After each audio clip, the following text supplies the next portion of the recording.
so today's video I'm going to be doing, I don't know what to call this, basically how to buy your first car and stuff like that, tips and tricks and like stuff that helped me. So yeah, this is going to be like a weird video, but on the description box I'll put like timestamps so you know which parts are relevant to you and stuff. But the main topics for this video is going to be like insurance and like the car itself, like how to buy the car and stuff. Like, it really stinks in the car, oh my god. I don't know what's wrong with my thing. Guys, I feel so low in my car. I don't even know why. It's just, ugh. I don't have my pillow underneath the seat because I cleaned my car yesterday. I put the pillow in my house basically. I need a better pillow to be honest, and that's why I feel so low, like super low. But all the seats are clean and everything. I'm so happy now because it was so dirty and the mats were like so muddy and stuff. Like I didn't clean it for like over a month, which is bad. So it's all clean now and fresh and stuff like that. Sorry if I'm rambling on, but there will be timestamps below if you don't want to hear me speak. But if you're watching the whole video and for no reason basically, thank you so much. Like I'm so grateful for you guys watching my videos, even though I'm like stupid, boring and weird. I'm really scared about the coronavirus, you know, because people are still outside. They're not even self-isolating. Are they stupid? Like apparently Snowdonia or something, Snowdonia, I don't know how to say it, but in Wales, Snowdonia, it was so busy. Like on Saturday it was like one of the busiest days, which is quite concerning. Like why is no one self-isolating? And plus an 18-year-old died unfortunately. They had like underlying health conditions or something, which is so bad. But I'm not scared in the sense that I'll catch it. Like if I catch it and die, I don't mind to be honest. But if I pass it on to someone else and like they die, I feel like responsible for their death in a way. So I think, guys, self-isolate, man. What you guys doing? It's so bad. Like people are still going to parks and stuff. Even my brother is going out to parks. Like what is he doing? Like self-isolate, man. Yes, but the number of deaths are really scary. It's like gone past Italy. Not like gone past Italy in the sense that there's more number of deaths, but when Italy was at this stage of the virus, they had more lower deaths than UK, if that makes sense. I don't even know what I'm on about, but I'm getting stressed out and stuff. And the weather is so nice. Why when there's a virus the weather is so nice, but before that it was so like depressing and like, ugh, why can't it rain now when everyone has to stay inside?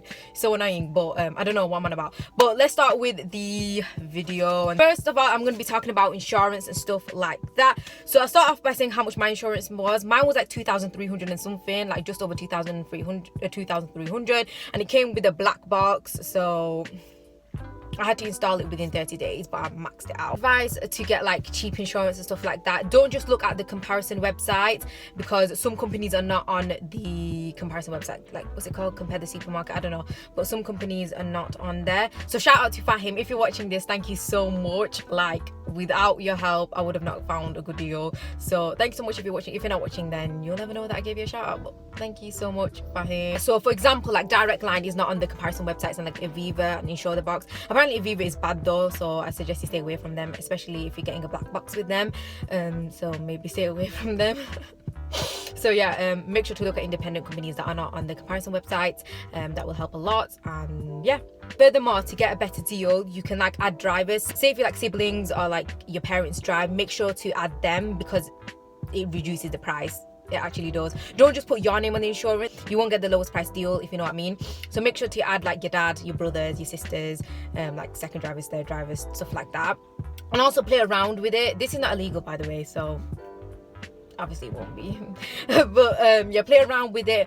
Maybe put your dad as the first driver first and you as the second driver. Check if the insurance the price goes down and stuff like that. For me it went up. I don't know why. Yeah, but it went up for me. So I put myself as the first driver, and then I put my dad as the second driver, and my two brothers as the third and fourth driver. So I think the more drivers you add, the more cheaper the insurance goes. Well, that was the case for me. But play around with it and check if it does. If it doesn't, then yeah. If it's the cheapest with only you, then go for it. But if it's more cheaper with more drivers, then do that. If you're adding more drivers, they have more experience and stuff, that's why it goes cheaper. I think so anyway. And correct me if I'm wrong, I'm a bit dumb, you know. All right. Also, when you're in the comparison websites, you have to like fill out like how much mileage you think you'll use for that year. So make sure to put a low mileage. Don't put 1,000 miles if you're not going to use the miles. So maybe put like 6,000 or 8,000. I think I put like 8,000 or 6,000. So yeah, basically don't put more miles because the insurance price will definitely go up. It actually does, because I played around with it and it does go up. So make sure you lower the miles you're going to use. Don't put a ridiculously high amount of miles when you're not even going to use it. Like, what's the point? So yeah, low miles, low insurance. Sorted. So the insurance process is quite long when you go on the comparison website and on independent websites as well, because they ask a lot of questions.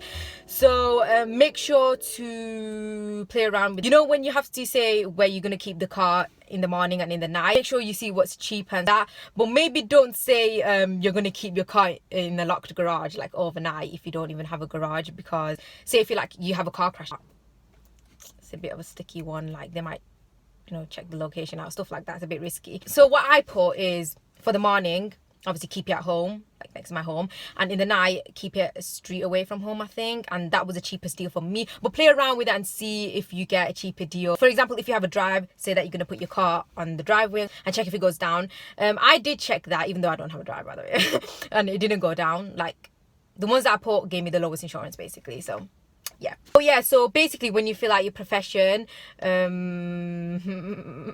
around with it a bit. Well, this is not illegal, but okay, basically say you're a student and stuff like that. If you're a medical student, make sure to say that you're a medical student, because you're going to get low insurance. Even if you're doing a degree that involves healthcare, maybe just put you're a medical student, because it kind of relates to that in a sense, like you're a healthcare professional. I don't know, but yeah, you'll get cheaper insurance. Maybe if you have someone in your family that does a job that makes the insurance go higher, don't put them, because what's the point? Like, literally, yeah, you're gonna have to pay more insurance, you know what I mean? Another tip is make sure to do your insurance yearly, not monthly, because if you do it monthly, you have to pay like interest rates, and I just want to stay away from like interest, and so that's not my cup of tea. It's cheaper if you do it yearly, so do it yearly, and monthly is more expensive. But I say if you like have a stable job, then it's all right if you do it monthly. But if you don't like have a stable job, then do it yearly, because it's out of the way. You don't have to worry about like money going out your account every month and making sure you have money in your account. And that's why I did it yearly. And yeah, I just like to pay everything like as soon as possible. I don't like doing stuff monthly, if you know what I mean. All right, so now onto the car itself. Make sure you have a set amount of budget you want to spend on the car, and the insurance as well. Make sure you have money for insurance on the car, not just the car, if you know what I mean. And make sure you have spare money as well for like petrol, MOT, road tax. It's a lot of money, so make sure you think before buying a car. It's a lot of money, guys. It's a lot of money to run a bloody car. It's like running a bloody house. Anyway, yeah, make sure you have money, because say if you just spent all your money on a car and insurance and you don't have money left, it's a bit of a sticky one, because how are you gonna afford, like, what if your car like breaks down and stuff like that? It's a bit bad. So make sure you have money to spend on damages that may occur to your car, and road tax as well. Remember road tax. Check the road tax of the car as well, because some cars are really expensive and some cars low. So my road tax is 30 quid for the year, which is fine, but some are like 120 quid or 150 quid, I don't know, a bit expensive. But it depends on like the CO2 emissions and that, so make sure to research your car before you buy it. My biggest tip is engine size. So if you want a cheap-ish insurance, then make sure you don't go above 1.4 litres, because I think that's when insurance goes up. Like a 1.6 litre, the insurance is proper high. I don't know why. It's probably because of the CO2 stuff like that. And you're a new driver, so think about your engine size. Mine's a 1.4, obviously. So the max I would have gone is 1.4. I don't want a 1.6, man. Forget that, fam. Like loads of minis are 1.6. So I found that like newer cars, they're more cheaper insurance. I don't know why, but not like proper new, like relatively new. The insurance is quite cheaper, like 2012, 13 or 14. But like the older cars, like 2002, 3, 4, I don't know, the insurance is pretty high for some reason. I don't know why, but I think they maybe trust you more because you have a decent car. I don't know, but yeah. Also guys, I got my insurance, like I got insured on my car, like when did I pass? Maybe like 2 or 3 weeks after I got my car. Maybe 2 weeks after. Maybe 2 weeks after I got insured. So that's really fast, and that's one of the main reasons why my insurance is kind of high. It's not that high, but it's relatively high. Say if I waited a year, the insurance would have been pretty low. And my area is not that bad, so the insurance price is good. And if you live in a more dodgy area and stuff like that, your insurance price will be high. Say if you live in like Rochdale or older. Guys, this is a bit of a messy video because I keep talking about insurance on the car, so I don't think it needs timestamps. But yeah, check the reliability of the car. So German cars known to be more reliable, so like BMWs, Audis, what else, Mercedes, they're more reliable. Oh, Toyota Yaris are really reliable. So if you want a cheap and reliable car, get a Yaris, because they're really good and they're cheap and they're reliable and they're just amazing cars. To get a Yaris if you need one. But on the other hand, like Corsas, like Vauxhall Corsas, they're known to be not that reliable, and Fiestas. So I don't know. Sorry if you have like a Corsa or Fiesta or whatever, but they're known not to be reliable. Oh, especially Minis. Minis are the like least reliable cars. Well, apparently. And they're more likely to get damaged quickly, like oil leakages, stuff like that, stuff to do with the engine in it. So my advice is, if you're wanting to get a first car, maybe don't buy a Mini because it's very unreliable. But if you have the money like to fix the problems and stuff, then go for it. Like, it's not an issue, but just know that they're not the most reliable car.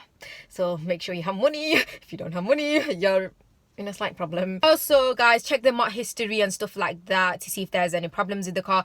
Don't just find a car from Auto Trader and just like book a viewing. Make sure to look at the mod history before you go. Say like this, there could be like problems with the engine, so make sure they pass the mod and stuff. Mod history is not always the best to look at anyway, because sometimes they can like scam you, in a sense. They might just have passed them up, but like, you know, some dodgy people out there might have just passed it for them, you know what I mean? So yeah, make sure there's not too much of a problem. So like, if there's an oil leak in the car and stuff to do with the engine, maybe not buy the car because it's a bit risky, I don't know. But if it's like minor things, then don't worry. So yeah, make sure to look at the mod history. I think you can look on the Gov website, but I'll link it below on like what site you can check the mod history and like the history of the car. Okay, check if the person selling the car is genuine. Like, I know you can't unless you're like psychic, I don't know, but like, make sure the person is kind of genuine, I guess. I think it's much better if the driver was a female, because they would have looked after the car. But it's not always the sense. I'm not being sexist or anything, sorry. But yeah. But my dad always asked me whenever I went for a viewing, like, oh, is it a female driver? And stuff like that. I don't know why. I don't know if it's just a stereotype, but apparently females look after their car better. I don't know, man. Don't even quote me on this. But yeah, when you go to see the car, make sure to look at the mod history, service history, mod history, stuff like that. The V5 logbook, make sure they have that. And check if the car has any damages, so Cat N, Cat N. If you're like really worried about a car that they might have disclosed some info, make sure you can always like, I think this site, you can get a report of the car and its history, but you have to pay. So if you're like really not sure of the car and like it's past, then you can pay and get the history from the site. I don't know, I'll link it below. Getting part service history is a bit of a sticky one. Make sure the car has full service history, guys. Part service history is fine, but full service history is excellent. And if they don't have service history, it doesn't matter, but make sure you check the history. Maybe buy a report or something from online, and thoroughly check everything. So when you go to see the car, make sure you open the bonnet, check the engine. So make sure to bring someone who knows about cars. You just don't, if you don't know stuff about cars, don't go by yourself, take someone. So maybe take your dad. I took my dad, and he like has bought cars throughout his life, so he knows. So he checked the engine, and the engine was all right. Make sure the engine is clean, no oil leakages, stuff like that. And make sure the brakes are obviously working, brake lights. And also go for a test drive with the car. If you're allowed to drive it, then drive it if the owner lets you. But if you don't feel like driving, get your dad or mum to drive it, or your sibling to drive it around just to test it. Make sure to test drive. Always test drive. Make sure that the car is functional and is actually working, because you don't want a car not to work. And make sure the emergency brake is also working. So check the mileage on the car as well. Obviously try to find a lower mileage cars, because it'll last longer and stuff like that.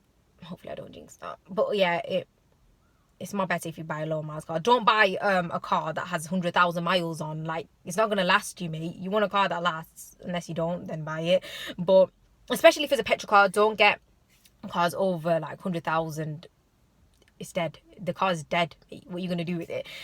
So I would suggest for a petrol car, maybe look at cars like 50, maybe 60,000 and below the miles. 60,000 and below. 65,000. 70,000 is a bit too much. Like, I feel sick.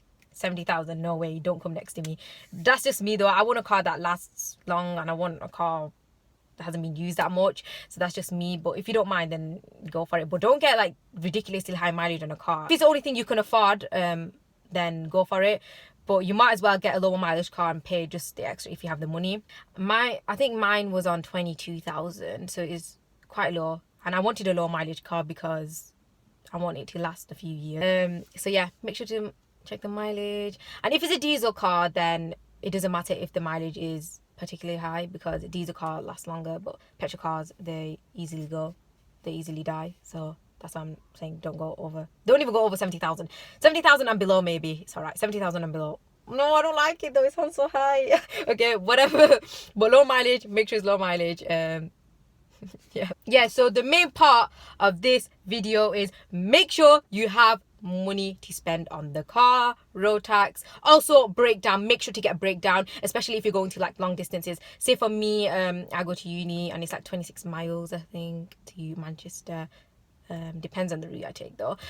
So make sure you have breakdown recovery, because you never know when you're going to break down. I'm with AA and I pay like £12 a month. Main thing to take is make sure you have a set amount of budget to spend on your insurance and car, and maybe like keep £1,000 aside for like repairs. Stuff can arise to your car. What if you like scratch your car?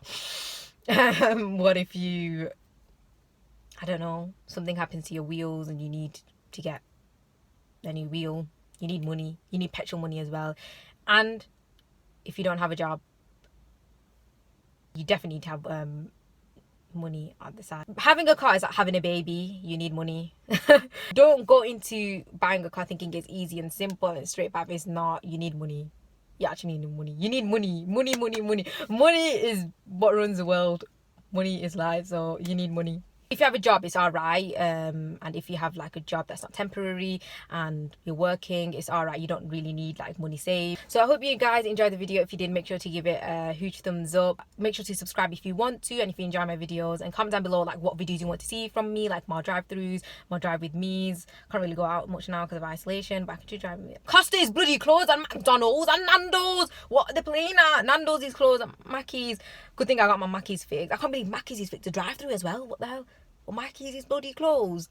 Having a laugh, man. You're having a laugh. Anyway, yeah, I hope you enjoyed the video, and I appreciate you guys so much for watching me, and like I love you all so much, and I hope you guys are doing well, emotionally and physically. And if not, I'm always here. If you need someone to talk to, I'm here for you guys. So yeah, bye, and hopefully life gets better.